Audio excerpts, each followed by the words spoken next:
tekanan dari atas, tekanan dari bawah, tekanan dari kanan, kiri, depan, belakang. Di saat itu terjadi, yang didirikan di atas batu kokoh, tidak rusak sama sekali. Yang didirikan di atas pasir hancur, bahkan kerusakannya sangat berat. Di saat ada badai, kemuliaan Tuhan dinyatakan kepada setiap anak-anaknya. Disitulah dunia lihat, kok bisa ya dia kokoh, kok bisa ya dia seperti itu. Di dalam hal-hal seperti itu kemuliaan Tuhan dinyatakan.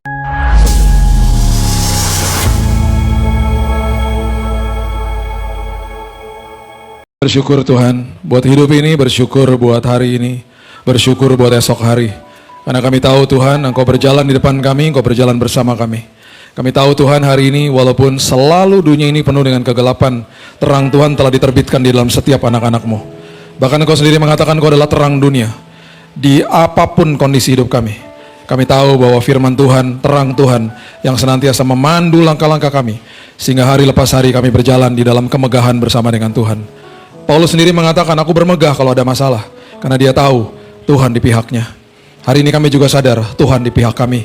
Itu sebabnya Tuhan, kami gak usah takut apapun, karena kami tahu Tuhan yang memelihara setiap hidup anak-anak-Mu. Kami sambut firman-Mu, dan teduhkan hati kami. Dalam nama Yesus kami berdoa, kita sama-sama katakan amin. Amin, amin, amin, amin. Silakan duduk. Shalom. Oke. Ada sebuah mujizat yang satu-satunya mujizat bahkan yang didokumentasikan di 4 kitab Injil, dan mujizat ini adalah mujizat 5 roti dan 2 ikan.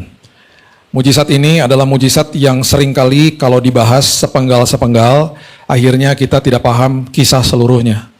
Mujizat ini adalah mujizat yang disetting sama Yesus, disengaja sama Yesus, sehingga waktu terjadi timbullah sebuah sekolah kehidupan, sebuah pelajaran yang sangat berharga bagi para murid dan juga harusnya kepada kita hari ini.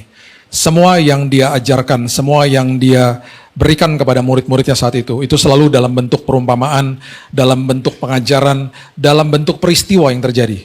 Dia pernah ngajar begini sama murid-muridnya, kamu lihat deh janda itu yang memberikan sepeser, dia memberikan yang terbanyak dalam kerajaan sorga. Dia lagi ngajarin mereka bahwa pemberian yang terbesar dalam kerajaan sorga itu tidak dilihat dari nominalnya, yang dilihat dari sisanya. Jadi 10.000 sama 100.000 di mata dunia, 100.000 lebih besar. Di mata kerajaan sorga dilihat sisanya. Dia sepeser, cuman kecil, tapi sisanya 0. Tuhan suka memakai keterbatasan kita. Tuhan suka memakai kelemahan kita, karena disitulah kemuliaan Tuhan dinyatakan. Bahkan orang akhirnya bisa melihat kemuliaan Tuhan di dalam kehidupan anak-anaknya justru ketika kita ada di dalam sebuah badai. Mau tahu buktinya? Baca aja Matius 7. Ada 2 rumah toh. Yang satu didirikan di atas pasir, satu didirikan di atas batu yang kokoh, batu penjuru. Itu firman yang menjelaskan tentang the cornerstone, batu penjuru. Dia selalu katakan kepada kita, saya ini adalah batu penjuru. Kalau kamu mau bangun hidupmu, bangunlah di atas saya. Ditolak sama banyak manusia. Alkitab dengan jelas mengatakan batu penjuru itu ditolak sama banyak orang. Dibuang bahkan. Nah, ketika rumah ini berdiri, sebelum ada badai, mana ada yang tahu? Mana yang didirikan di atas batu, mana yang didirikan di atas pasir. Firman Tuhan dengan jelas mengatakan yang terjadi adalah hujan, banjir, angin. Tekanan dari atas, tekanan dari bawah, tekanan dari kanan, kiri, depan, belakang. Di saat itu terjadi, yang didirikan di atas batu kokoh, tidak rusak sama sekali.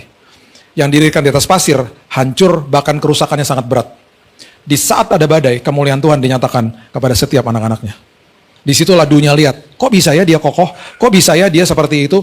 Di dalam hal-hal seperti itu kemuliaan Tuhan dinyatakan. Makanya di dalam sekolah kehidupan Tuhan sering kali bukan membiarkan sebenarnya, mengizinkan sebuah badai terjadi, karena itu adalah sekolah kehidupan.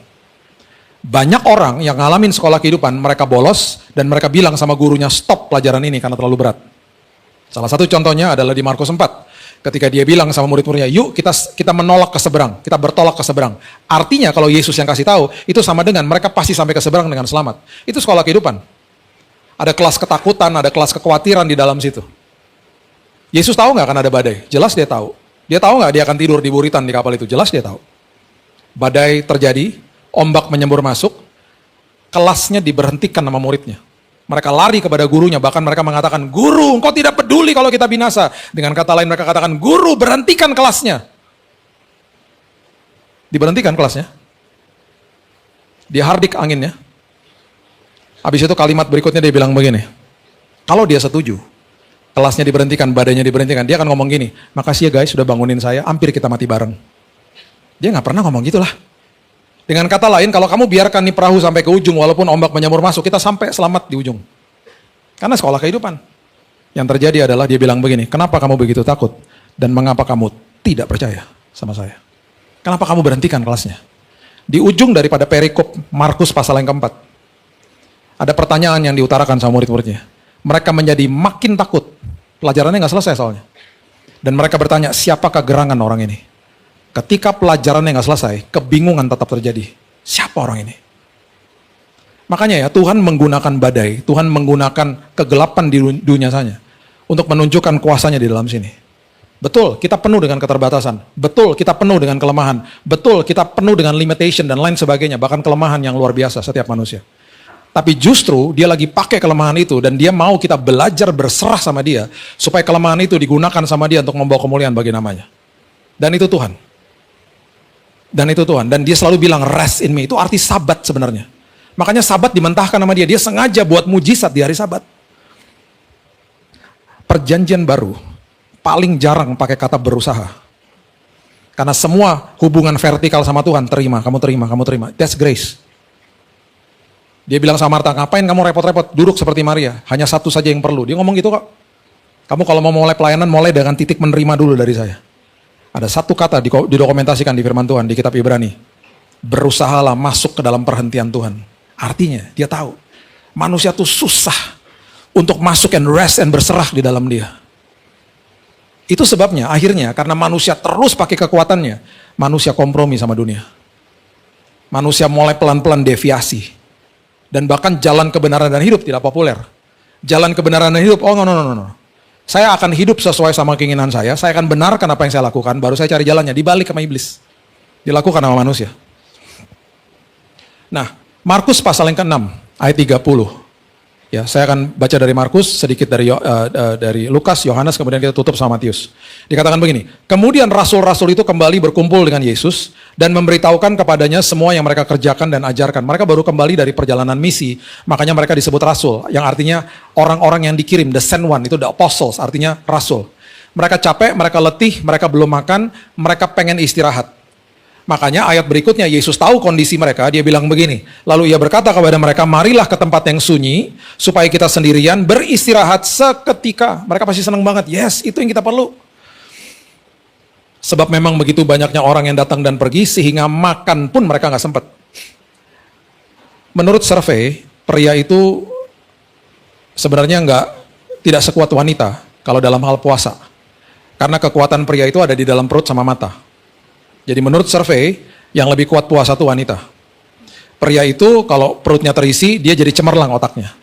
Kalau dia perutnya nggak keisi dan telat makan, dia cepat bad mood. Ada amen, saya amen duluan. Udah jangan bohong deh ah. Makanya menurut survei juga gitu ya, ini pelajaran leadership misalnya nih, kalau ngundang pria meeting sama kita siang-siang, dan tahu itu jam makan siang, sediakanlah snack. Supaya dia meetingnya lebih produktif katanya begitu. Itu menurut survei ya. Jadi mereka ini bad mood lah hari itu. Maka berangkatlah mereka untuk mengasingkan diri dengan perahu ke tempat yang sunyi. Perhatikan mujizat 5 roti dan 2 ikan itu disetting sama Yesus. Nanti akan dikasih tahu sama Yohanes. Disetting semuanya. Pertama diajak ke tempat yang sunyi, mereka udah punya high hopes. Wah asik nih ke tempat yang sunyi. Nah Lukas pasal yang ke-9 ayat yang ke-10 mencatat tempat yang sunyi itu namanya Betsaida. Jangan lupa karena ini ada kaitannya dengan kisah ini. Tempat itu namanya Betsaida. Yuk katakan sama-sama saya. 2, 3. Betsaida. Jangan lupa ya. Betsaida. Lukas 9 ayat 10.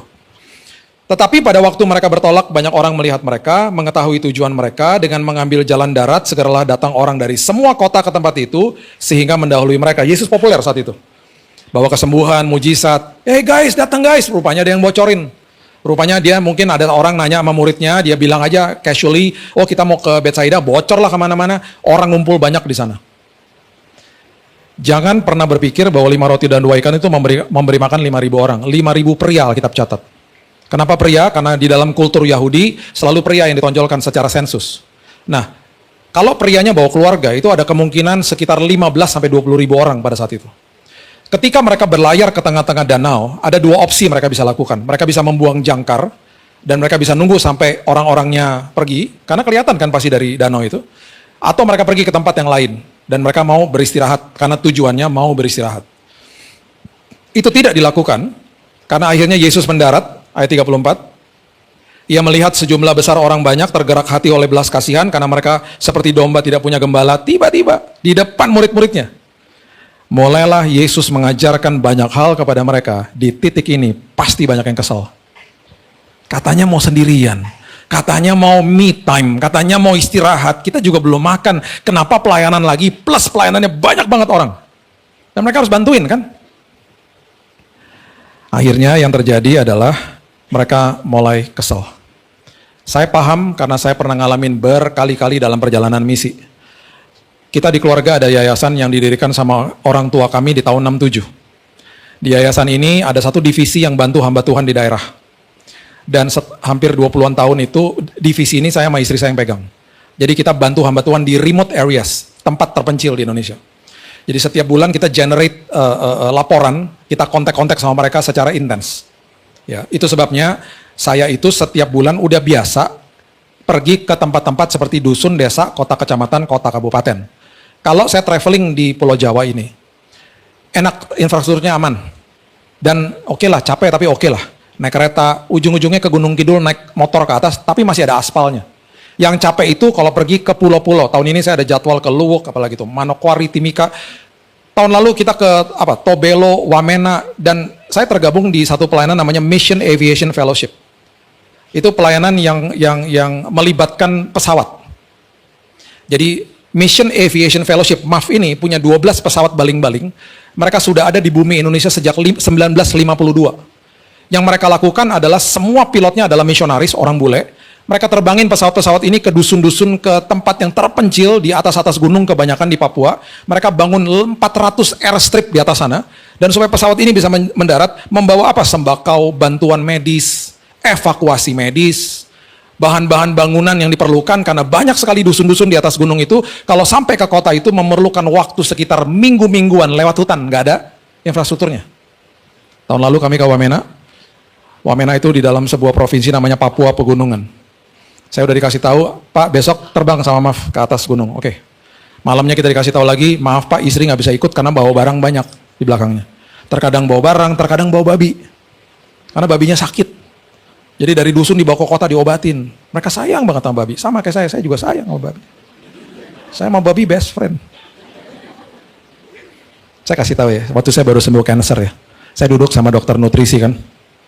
Dokter nutrisi ngomong sesuatu hal yang membuat hati saya itu sampai mengucap syukur banget. Dia ngomong gini, Pak, kalau di atas meja ada babi sama sapi, pilihlah babi.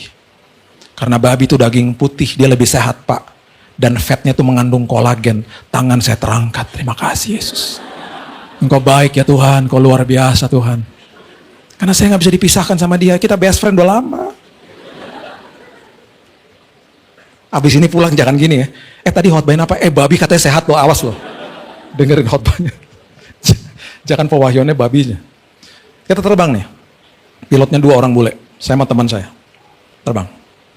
Mau mendarat di atas. Ngeri. By the way itu kita terbang ya lewatin pegunungan begini-begini. Pesawatnya Kodiak 100. Di Google aja. Kodiak 100. Pesawat paling kecil. Nah, kalau kita naik pesawat komersil. Kalau mau mendarat di airport. Itu towernya yang di airport sama kokpit pesawat sama pilotnya itu udah terkalibrasi. Ada 3 hal penting bagi pilot untuk mendarat. Pertama heading. Harus persis dia masukin ke koordinat. Headingnya dikasih sama towernya supaya dia persis mendaratnya di landasannya. Yang kedua, maintain your altitude. Ketinggiannya sekian ya, jangan naik, jangan turun. Karena ada pesawat di atas sama di bawah. Harus sekian, oke. Yang ketiga, speed. Kecepatannya sekian ya, karena di depan sama di belakang ada pesawat juga ngantre. Jadi makanya kita kalau mendarat mulus banget. Terus kita lihat pergerakan di bawah juga rapi banget. Itu tower yang ngasih tahu. Kalau mau mendarat di atas gunung nggak ada tower.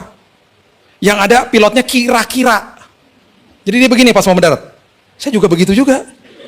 Jadi ikutan, dia kan di depan saya. Ngeri banget sih gitu. Terus dia muter-muter dulu. Kenapa dia muter-muter dulu? Karena dia lagi ngasih tahu kan bunyi di atas kan. Dia lagi ngasih tahu sama masyarakat di bawah supaya kalau mereka punya babi, babinya dipeluk.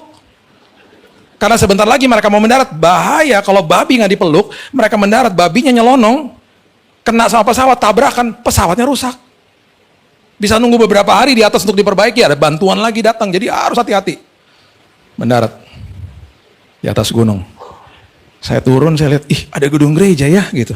Kok bisa? Katanya jalan ke kota sampai 3 minggu lewat hutan. Iya Pak, itu fondasinya pakai batu kali, tembok-temboknya pakai dari kayu-kayu dari pohon-pohon, atasnya stengnya segala macam dibawa sama pesawat secara berkala. Jadi bangunnya secara berkala, tapi udah jadi. Saya lihat di sebelah kanan lagi bangun klinik di atas gunung loh. Suku-sukunya datengin saya toh. Mereka bilang gini, puji Tuhan Pak Pendeta, kita ada gereja tapi nggak ada pendetanya, katanya gitu. Maksud loh? Ngeri juga. Jadi gini Pak Pendeta, bolehlah Pak Pendeta tinggal sama kami di sini, katanya. Ini jawaban saya. Mohon maaf, saya masih punya karunia untuk mengunjungi saja. Karunia tinggal belum. Jadi kalau satu hari Bapak Ibu tidak lihat saya di NDC CP, saya ada di NDC atas gunung mungkin, di Papua sana. Belum. Doakan, besok pagi saya berangkat sama istri saya ke kota namanya Nampa, Idaho. Kita akan mendarat di Los Angeles karena anak saya ada wisuda. Kita akan meeting di Nampa, Idaho. Itu markasnya MAF. Saya meeting 3 hari di sana sama mereka. Pilot pesawat MAF ya, saya mau kasih tahu ya. Ini supaya kita ngerti nih, apa yang terjadi di bumi Indonesia ini, betapa dahsyatnya yang terjadi pengabaran Injil di mana-mana. Mereka itu, beberapa mereka itu ex-Air Force-nya Amerika loh. Pesawat tempur Amerika yang kurang canggih apalagi. Kalau mereka mau jadi pilotnya MAF di Papua, mereka harus pergi ke Nampa, Idaho itu. Kota Nampa itu. Di Google aja ada. Nampa, Idaho. Itu mereka harus latihan namanya mountain flying training. Lewatin Rocky Mountains begini-begini di atas. Baru mereka lulus, baru boleh pergi ke sana. Jadi nggak sembarangan. Jadi bayangin nih, banyak orang membantu pekabaran Injil di mana-mana. Saya cuma mau kasih kabar baik kepada kita, yang mungkin kita banyak yang nggak tahu.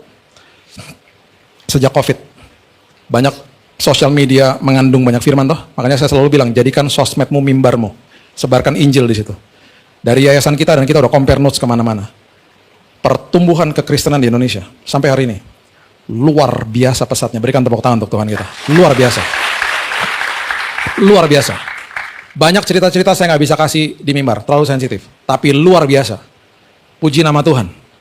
Dan saya bangga lihat hal-hal gini. Jadi, saya pulang dari perjalanan kayak gitu, capek Bapak Ibu, capek saya. Saya butuh kadang-kadang waktu 1 hari untuk recover, bener recover sendiri. Capek, pengen me time, kayaknya pusing gitu kepala. Nah, saya ngerti lah, makanya mereka kesel, murid-murid itu kesel banget gitu, udah capek, banyak orang lagi, mumet pasti mereka. Makanya di ayat berikutnya mereka bilang begini, waktu hari sudah mulai malam, datanglah murid-muridnya kepadanya dan berkata, tempat ini sunyi, hari sudah mulai malam, suruhlah mereka pergi. Supaya mereka dapat membeli makanan di desa-desa dan di kampung-kampung sekitar ini, mumpung warung-warungnya masih buka, udah suruh pulang aja. Kita juga belum makan. Dan ayat berikut ini adalah ayat yang saya suka sekali, karena disinilah mujizat 5 roti dan 2 ikan, mujizat multiplikasi terjadi, dimulai dari ayat 37, ketika Yesus ngomong begini, dan ini banyak pasti murid-murid yang kesel sama dia, karena dia bilang, dia katakan begini, kamu harus memberi mereka makan. Kita belum makan. Kita mau kasih mereka makan dari mana? Dia lagi ngajarin ini semuanya sama mereka untuk menguji iman mereka. Karena ada sekolah kehidupan yang terjadi pada saat itu. Coba buka Yohanes pasal yang ke-6, ayat yang ke-4 mengatakan begini. Dan Paskah hari raya orang Yahudi sudah dekat. Ketika Yesus memandang sekelilingnya dan melihat bahwa orang banyak berbondong-bondong datang kepadanya. Ini kisah yang sama. Dia berkata atau bertanya kepada Filipus, di manakah kita akan membeli roti supaya mereka ini dapat makan? Kenapa Filipus yang ditanya? Karena Filipus berasal dari Betsaida. Tempat ini terjadi di Betsaida. Filipus berasal dari Betsaida. Kalau 5 roti dan 2 ikan kejadiannya di CP, Yesus akan tanya sama saudara, toko roti di mana di sini? Itu sebabnya prinsip ini, pelajaran ini, dia lagi ngasih tahu dan dia selalu bertanya sama kita, apa yang kamu punya? Apa keterbatasanmu? Apa kekuranganmu? Apa kelemahanmu? Serahkan sama saya. Karena ketika engkau bermitra sama saya, apa yang kecil engkau serahkan dalam tangan saya, lihat jadi perkara besar. Jangan pakai kekuatan sendiri, jangan kompromi sama dunia, jangan pakai cara dunia, jangan pakai hikmat dunia. Catat ini baik-baik. Firman Tuhan itu paradoks Bapak Ibu. Artinya bertolak belakang dengan logika manusia. Makanya 1 Korintus 2 ayat 14 itu dengan jelas mengatakan, kalau saya narasikan dalam bahasa Indonesia sehari-hari itu begini bunyinya. Sesuatu yang kita tidak mengerti jadi kebodohan. Jadi apapun yang kita nggak mengerti jadi kebodohan. Contoh deh, saya nggak ngerti dunia lukisan. Bagi saya lukisan 1M ya kebodohan lah bagi saya. Teman saya bilang 1M tuh, 1M. Kayak cat tumpah gitu. Abstrak nih Bil, lu mesti lihat tuh goresan-goresan ada artinya. Plototin dong, saya plototin makin pusing. Saya nggak ngerti dunia lukisan. Terus ketika ada orang bilang, itu udah ada yang beli 1M. Jadi kebodohan kan bagi saya. Ngapain beli kayak gitu, jelek banget. Dalam hati saya. Karena saya nggak ngerti seni lukisan. Tapi saya bisa ngobrol soal dunia aviasi karena saya suka dunia aviasi. Bapak Ibu yang nggak ngerti jadi kebodohan juga. Saya punya 400 pesawat, mainan jangan kaget. Kaya banget ya hamba Tuhan 400 pesawat. Diecast segini-segini, jangan kaget. Suka banget. Jadi saya suka banget. Saya bukan cuma suka-suka biasa, suka banget. Saya datengin pabriknya Boeing. Saya masuk ke dalam melihat pembuatan pesawatnya.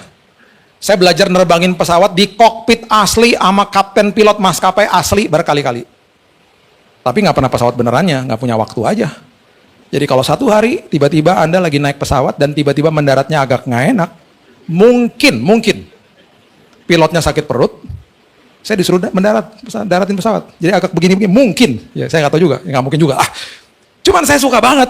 Nih saya bisa ngobrol soal pesawat nih berjam-jam nih, karena tidak jadi kebodohan. Pesawat tuh ada nomor polisinya. Ayo, Jakarta apa depannya? B ya, Bogor apa? F, Banten apa? Besok Anda bisa kerja di Samsat, hebat banget ngerti-ngerti nomor polisi. Pesawat kalau kita masuk ke Garbarata, lihat di bagian belakang ada tulisan PK sekian-sekian toh. Itu bukan arti persembahan kasih.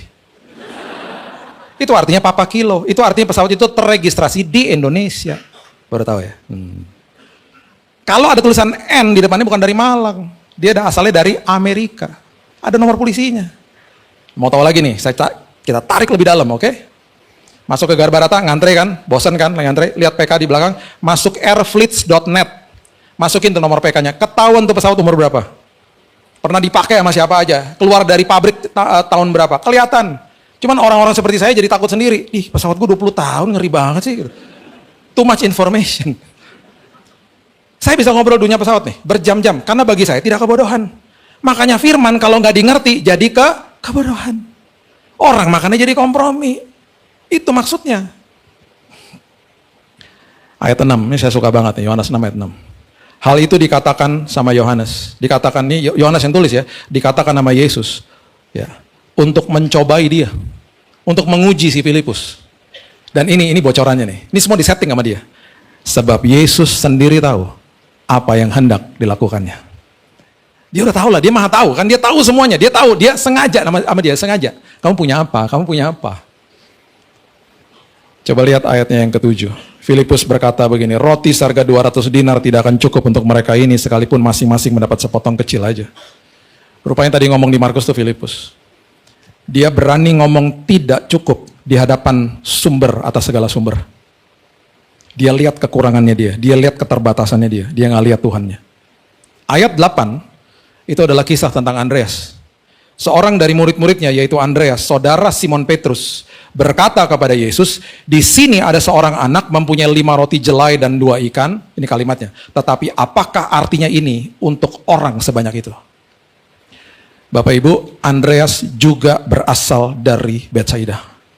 Dan ada kemungkinan besar dia kenal sama tuh bocah. Joko, lo apa kabar? Udah gede lo ya? Ya ampun, papi mami baik. Masih di Gangono tinggal? Iya, udah gede lo ya, udah SD ya, sini. Bawa 5 roti dan 2 ikan toh. Kalimatnya dia kepada Yesus tuh kalimat ngejek Bapak Ibu. Yang sering kali ini dipakai untuk pelajaran sekolah minggu kan. Ada anak ini bawa kepada Yesus. Ini kalimatnya ngejek. Karena mereka disuruh kasih makan kan. Jadi mereka kesel. Jadi ini kalimat mencibir.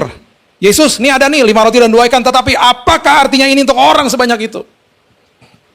Kalau dia paham prinsip kerajaan, dia akan ngomong gini. Yesus, ini ada yang kecil. Hanya 5 roti dan 2 ikan. Dan aku tahu apa yang kecil di tanganmu jadi perkara besar. Terimalah ini dengan iman aku berikan. Gak ada. Dia gak ngerti kok, belum selesai sekolah kehidupannya. Apakah artinya ini untuk orang sebanyak itu? Yang satu bilang apa? Tidak cukup. Di hadapan sumber atas segala sumber. Pokok anggur, kalau prinsip pokok anggur, kita ranting toh. Itu adalah prinsip bahwa dia adalah sumber atas segala sumber. Karena kita melekat kepada sumbernya. Mengalirlah semua kebutuhan kita dari situ. Itu yang terjadi. Nah, untuk kita mengerti ini dengan lebih baik, coba kita mundur, nanti kita tutup dengan buku Matius. Coba lihat 2 Raja-Raja 4 ayat 1 sampai 6. 2 Raja-Raja 4 ayat 1 sampai 6.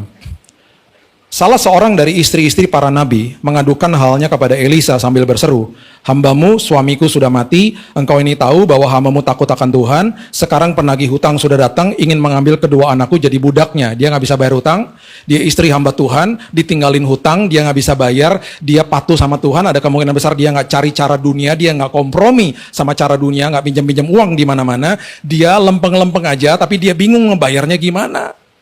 Sekarang penagih hutang akan datang ambil anakku untuk jadi budaknya." Elisa berkata, "Apakah yang dapat kuperbuat bagimu?" Dan ini dia nih, ini jantungnya nih. "Beritahukanlah kepadaku apa-apa yang kau punya di rumah." Firman Tuhan hari ini bertanya kepada kita, apa yang kau punya dalam hidupmu? Dan ada kemungkinan besar kita hanya bilang, saya hanya punya air mata dan lutut untuk berdoa, Tuhan. Dan Tuhan katakan, itu sudah cukup bagi saya, serahkan kepada saya. Dan makin engkau berserah kepada saya dan serahkan keterbatasanmu kepada saya akan tunjukkan kemuliaan saya. Bapak Ibu, kalau kita bawa anak kecil, ya, dulu anak saya sekarang udah 26 sama 19 tahun. Dulu waktu mereka masih kecil-kecil, kalau saya bawa kemana-mana ya, terus ada orang bilang ini, "Aduh cantik banget, aduh cakep banget, aduh kok nggak mirip." Anak kedua saya nggak mirip sama saya soalnya, mukanya kayak mamanya. Saya berdoa, "Tuhan nggak apa-apa lah, mukanya Chinese kayak mamanya kan. Nggak apa-apa Tuhan, nanti pas gede kan biasanya anak suka berubah ya. Makin besar, makin beda." Ya udahlah, nasib ya. Tapi ya udah, dari kecil nih saya bawa nih mereka nih. Dan setiap kali ada orang bilang ini, "Cantik ya, wangi ya, ganteng ya." Yang bangga siapa? Orang tuanya lah. Anaknya pelongo-pelongo, nggak ngerti lah. Ketika orang datang kepada kita, "Ih hebat ya kamu ya, bisa ngelewatin badai itu. Ih hebat ya iman kamu." Tuhan bangga. Kemuliaannya dipertontonkan lewat hidup anak-anaknya. Makanya dia izinkan badai terjadi supaya kemuliaannya dinyatakan. Itu Tuhan. Kita lagi dikasih baju kemuliaan Tuhan namanya. Dia katakan begini, "Beritahu kepadaku apa yang kau punya di rumah." Perempuan itu mengatakan begini, "Hambamu tidak punya sesuatu apapun di rumah kecuali sebuah buli-buli berisi minyak." That's it. Inilah keterbatasan saya. Lalu berkatalah Elisa, "Pergilah, mintalah bejana-bejana dari luar, dari segala tetanggamu, bejana-bejana yang kosong, ember-ember yang kosong." Perhatikan kalimat ini, "Tetapi jangan terlalu sedikit." As many as you can. Kumpulkan bejana kosong itu sebanyak mungkin, karena nanti kamu akan diperjelas dengan firman ini. Kemudian masuk, tutup pintu. Jangan dengerin sosmed, jangan dengerin opini orang lain. Sesudah engkau dan anak-anakku masuk, tuanglah minyak itu ke dalam segala bejana mana yang penuh, angkat. Pergilah perempuan itu daripadanya, ditutup pintu sesudah ia dan anak-anaknya masuk. Anak-anak yang mendekatkan bejana-bejana kepadanya, sedang ia terus menuang, mujizat multiplikasi mulai terjadi. Dia pasti kebingungan, ini kok nggak habis-habis ya minyak saya. Ketika bejana-bejana sudah penuh, berkatalah perempuan itu kepada anaknya, "Dekatkan kepadaku sebuah bejana lagi." Anaknya jawab begini, "Udah habis bu, udah nggak ada lagi." Perhatikan kalimat ini, "Lalu berhentilah minyak itu mengalir." Berarti, kalau bejananya masih ada, minyak itu terus mengalir. Betul? Ketika bejananya habis, minyaknya berhenti. Berarti, firman Tuhan lagi ngajarin, supply-nya Tuhan lebih besar daripada kapasitas kita. Berikan tepuk tangan kita untuk Tuhan kita. Supply-nya Tuhan lebih besar daripada kapasitas saya. Supply-nya Tuhan lebih besar daripada keterbatasan saya. Makanya Paulus bilang, justru di dalam kelemahanmu itu kesempatan kuasa Tuhan dinyatakan. Jangan kompromi sama dunia. Karena perjalanan iman kita akan menemui pintu yang tertutup, kita akan menemui penundaan, kita akan menemui hal-hal yang kita tidak rencanakan terjadi. Jangan cepat marah, jangan berkompromi, jangan cari jalan dunia. Selalu berdiam diri, bilang terima kasih Tuhan, karena aku tahu engkau sudah ada di masa depanku, dan engkau berjalan bersamaku, engkau tahu yang terbaik. Tenang aja. Bilang, "Tuhan, biarlah engkau yang bekerja buat saya." Ayat 7 dikatakan, "Pergilah perempuan itu memberitahukan kepada abdi Allah, dan orang ini berkata, pergilah, juallah minyak itu, bayar hutangmu. Hiduplah dengan lebihnya." Bayangin ya, engkau serta anak-anakmu, udah dia bayar hutang, masih ada kelebihannya untuk mencukupi hidupnya sehari-hari. Supply lebih besar daripada kapasitas. Gimana caranya Pak perbesar kapasitas? Makin berserah, makin besar kapasitasnya.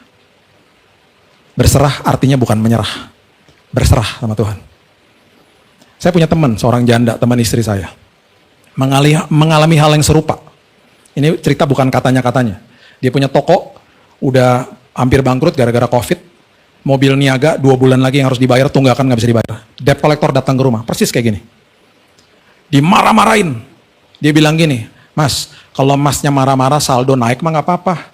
Masnya marah-marah saldo tetap nol, udahlah mau gimana. Dibuatin kopi sama dia.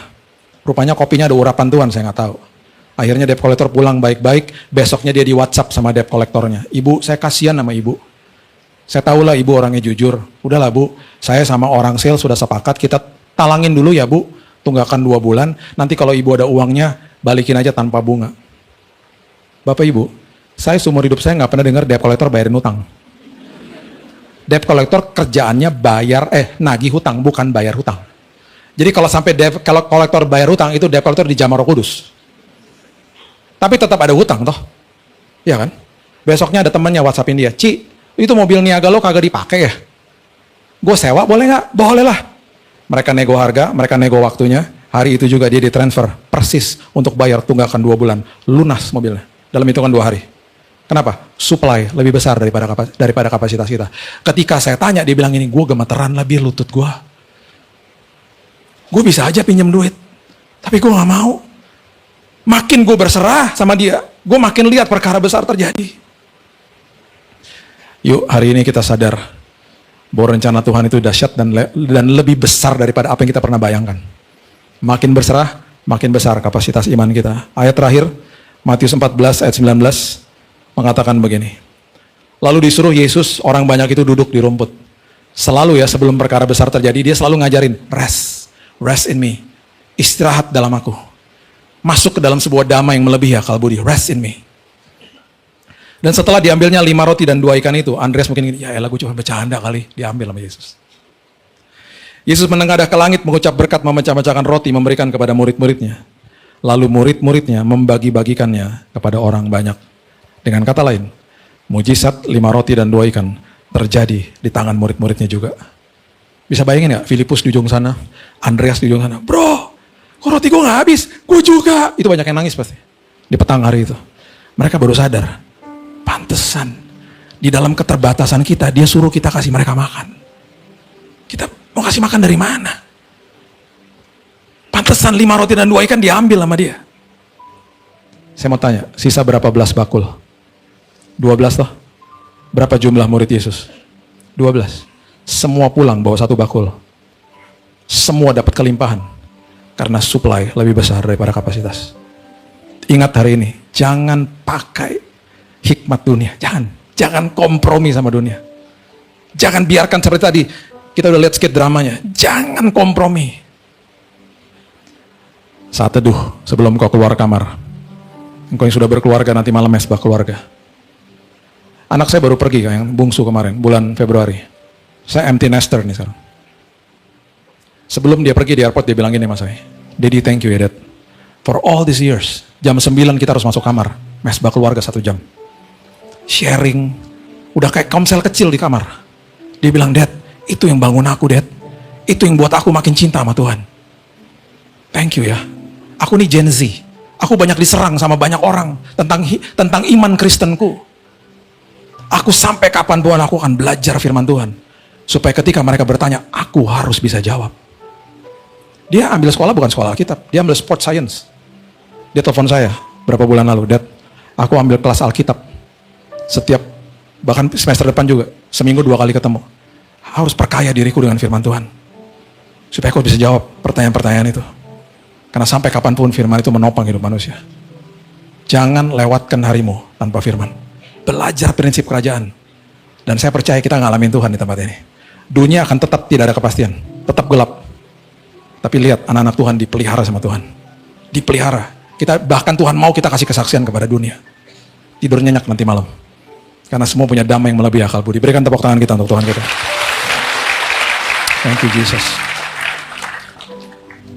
Kita tundukkan kepala, kita nyanyikan lagu ini sama-sama. Thank you Jesus.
Tuhan Yesus, terima kasih Tuhan buat kasih-Mu yang tanpa kondisi. Tuhan Yesus, terima kasih buat masa depan kami yang ditanggung sama Tuhan. Apapun pergumulan kami hari ini Tuhan, kami hanya punya lutut ini untuk berdoa dan air mata kami. Ketika itu kami bawa kepada Tuhan. Perkara besar terjadi. Kami gak mau pakai Tuhan cara dunia.